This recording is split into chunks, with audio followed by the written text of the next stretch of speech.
ډیره مننه خلک داد صاحب شاه ولی خان صاحب وی آیا ز پتا غزل لیکلی شم آیا ز پتا غزل لیکلی شم ولی نشم دومره خو کولی شم او ستا شکل صورت به تصور کړم ستا شکل صورت به تصور کړم بیا به یو ساعت په فکر غلی شم خوږ ملګری د خطر نوم مالک ګل بادشاه ګډیوال صاحب ته خواست کوم چې هغه راشي تاسو ته خپل خوږ کلام وړاندې ستاسو په درون استقبال ګل بادشاه ګډیوال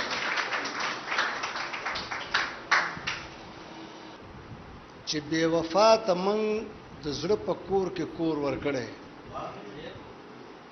چې بې وفا ته موږ د زړه په کور کې کور ورکړی دا موږ د خپل لاسه خپل زړګي ته ور ورکړی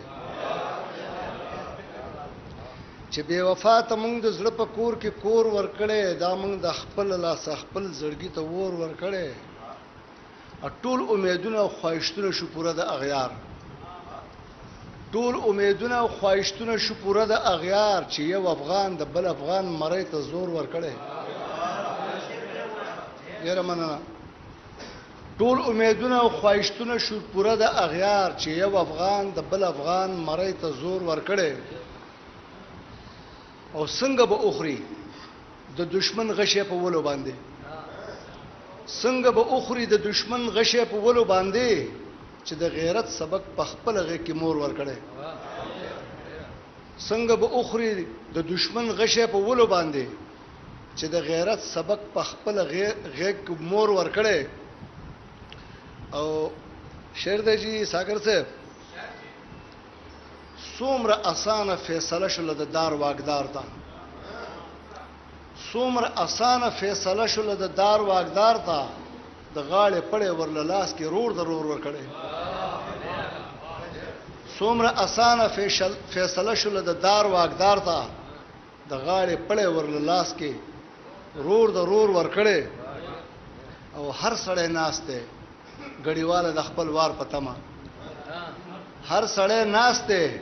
غړیواله د خپل وار پتما زمنګ په وار ساکی منګی تا جام نسکور ورکړي کراچۍ کې امن راغلی په دې اړه یوه لویه مشاعره سپرلی به راځي واحده مشاعره چې پکې د کراچۍ هر شاعر ته برخه ورکړل شوې تاسو به کتلی شئ هر شاعر د خپلې وینا سره په ځانګړو برخو کې لازم ده چې زموږ یوټیوب چینل پښتو مشاعره سبسکرایب کړئ او ورسره ټالی هم ووهئ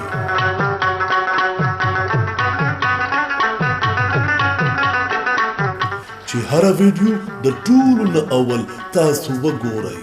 پښتو مشاعره یوټیوب چینل دا پیغام د کراچۍ د پښتو ادب او د شاعرانو حوصله افزای لپاره زمزمه کړې شوې د ملګرو سره شیر کړئ